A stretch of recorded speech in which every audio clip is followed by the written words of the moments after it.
Hi everyone, welcome back to biology class. Today let us start our third chapter, chemical messages for homeostasis. Before that, don't forget to like, subscribe and share. Let us start. Chapter 3, chemical messages for homeostasis. What is the meaning of homeostasis? It means a stable internal environment. That means everything should be balanced inside our body, like glucose level, calcium level, etc. Then we can say we are maintaining homeostasis. So, homeostasis is under the control of hypothalamus. Also, some chemical messengers are there which helps to maintain homeostasis. Such chemical messengers are called hormones. So we are discussing about hormones in this chapter. They are carrying chemical messages for maintaining homeostasis. Observe this figure. You can see a very tall man and a very short man. Actually, why the people look like that? What may be the reason?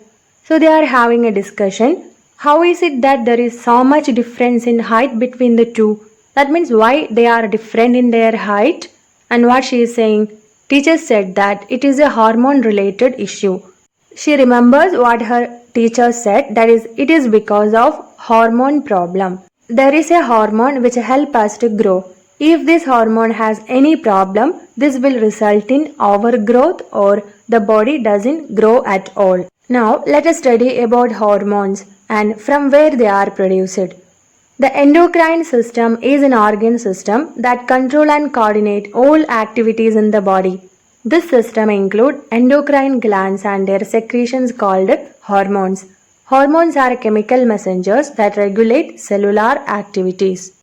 In your 9th standard, you have already studied about different organ systems in our body like circulatory system, digestive system, excretory system, etc. Like that, we have endocrine system also, and this system includes endocrine glands and secretions called hormones. So these hormones are called chemical messengers. They are called chemical messengers because they carry messages from one organ to another organ. Let us observe the glands in our body. So there are different glands in our body. In our brain region, we can see 3 glands. They are first one, hypothalamus, pituitary gland and pineal gland. These 3 glands are located on our brain region. And here on either side of trachea, thyroid gland is present, and on the back side of thyroid gland, parathyroid gland is present. Here is our chest bone or sternum. Behind the sternum, thymus gland is present. We can see our excretory system in this area. Excretory system include kidney. On the anterior part of kidney, there is a gland. Name of the gland is adrenal gland. And next, near to our digestive system, near to duodenum, there is a gland called pancreas. So these are the glands that are seen both in male and female. And there are certain glands that is seen only in male and only in female. Testis is the gland that is seen only in male, and ovaries are the glands that is seen only in female. So these are the different types of endocrine glands in our body. All these glands produces different types of hormones which helps to control many activities. And these endocrine glands do not have particular duct to carry hormones to various tissues, hence they are known as ductless glands. That is, these glands do not have a particular way or transporting system to carry hormones to the tissue, so they are called ductless glands. Then how these hormones are moving?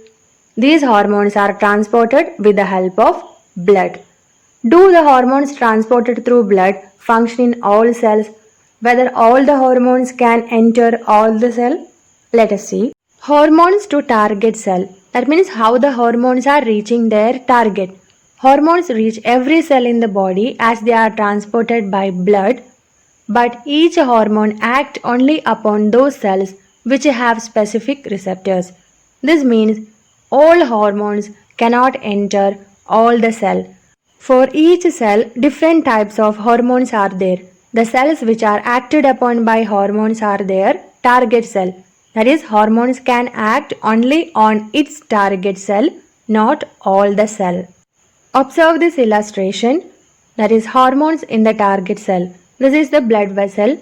Inside the blood vessel, blood is moving and hormone molecules are present. So blood is carrying hormone molecules. And you can see here cells.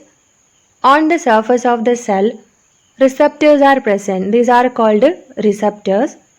Here also you can see receptors. And when hormone molecules move through the blood, they are released outside, and these hormone molecules come and bind with the receptor. And hormone receptor complex is formed.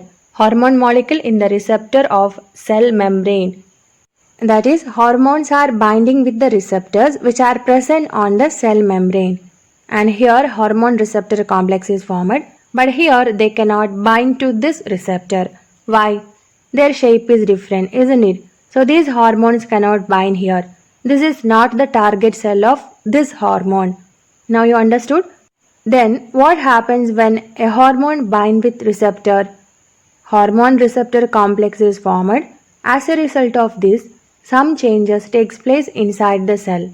That is, cellular activities undergo certain changes. This is how hormones are reaching different cells and helping to control cellular activities.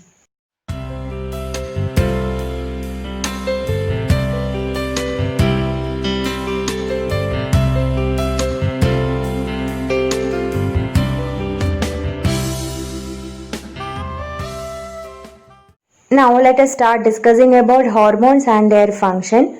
First topic, after digestion. You have learned that glucose molecules formed as a result of digestion get absorbed into the blood. That is, we are eating food material. These food materials are digested and glucose is formed. Glucose is absorbed into the blood.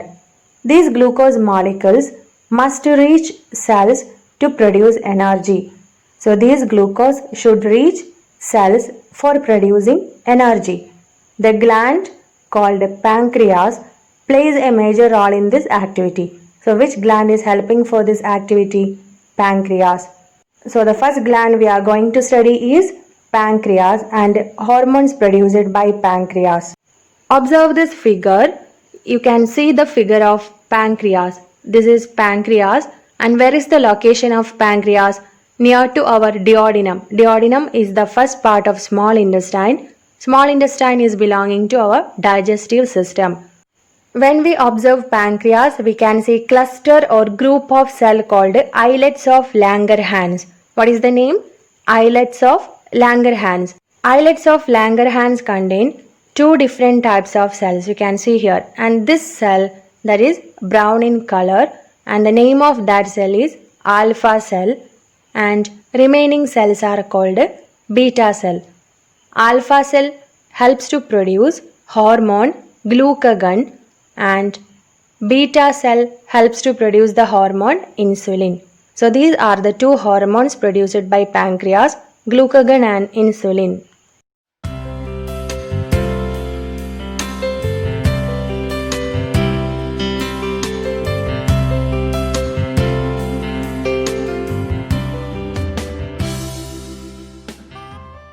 What are the functions of insulin and glucagon?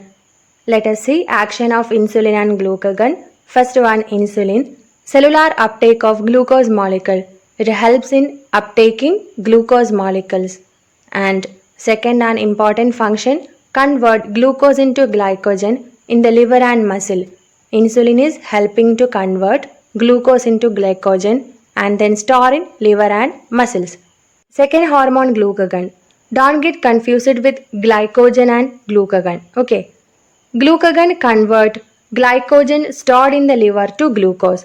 So glycogen is converted back to glucose with the help of hormone glucagon, and it synthesizes glucose from amino acid. Glucagon produce glucose from amino acid. Insulin convert glucose to glycogen, and glucagon converts glycogen to glucose. Important one, not this point. Okay. The normal level of glucose in blood is 70 to 110 mg per 100 ml. That is, if we take 100 ml of blood, it should contain glucose level like this.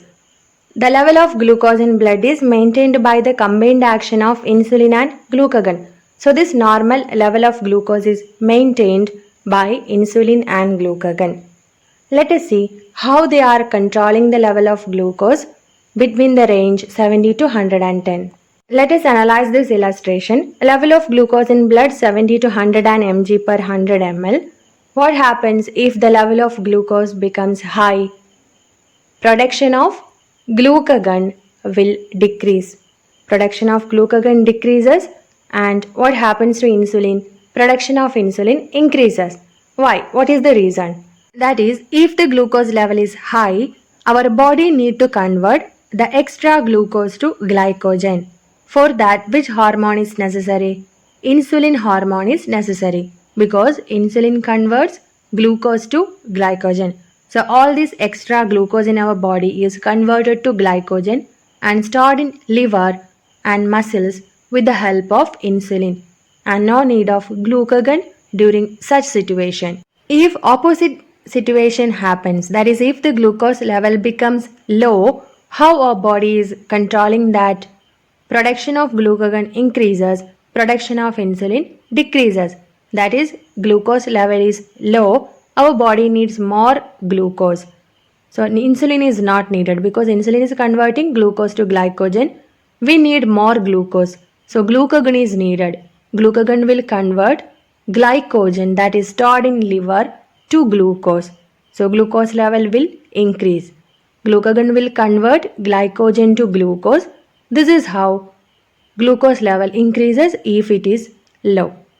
Then what happens if insulin fails? How does the deficiency of insulin or the inability of cells to use insulin affect the body? Insulin is converting glucose to glycogen. If there is extra glucose, insulin will convert this glucose to glycogen. Suppose if the insulin is not working, or if insulin is less, what happens? Decreased production of insulin due to the destruction of beta cells or the inability of cells to utilize insulin produced rises the level of glucose in blood. That means if the insulin is produced less in our body, or if the beta cells are destroyed, or if the cells are not able to use insulin, this will result in increase in glucose inside our blood. So what happens if there is excess glucose in our blood? This excess glucose in the blood is expelled through urine. It is released outside through urine. Normally there is no glucose in urine. Normal urine doesn't contain any glucose, and this situation leads to diabetes. You heard about diabetes, right? It is clinically referred to as a condition when the level of glucose before breakfast is above 126 mg per 100 ml of the blood. That means if the glucose level is above 126, then the person will be having diabetes. What are the symptoms of diabetes? Increased appetite and thirst and frequent urination are the major symptoms of diabetes. And how can we detect if a person is having diabetes? The blood test that precisely determines the level of glucose in blood for 3 months play a crucial role in the diagnosis of diabetes. If a person is having any of these symptoms like appetite, thirst, continuous urination, he will be suffering from diabetes. He need to do a blood test for identifying or diagnosing the disease. There is a test called Benedict's test. It is used to detect the presence of glucose in urine. And what is the procedure of this test? Take 2 ml of the sample in a test tube. We have to take the urine sample in a test tube. Add 2 ml of Benedict solution into it. After that 2 ml of Benedict solution is added, then heat it for 2 minutes. Later, observe the change in color. Observe the color change and formulate your inference by comparing the glucose indicator on the reagent bottle. So based on the color, we can identify whether the person is having diabetes or not.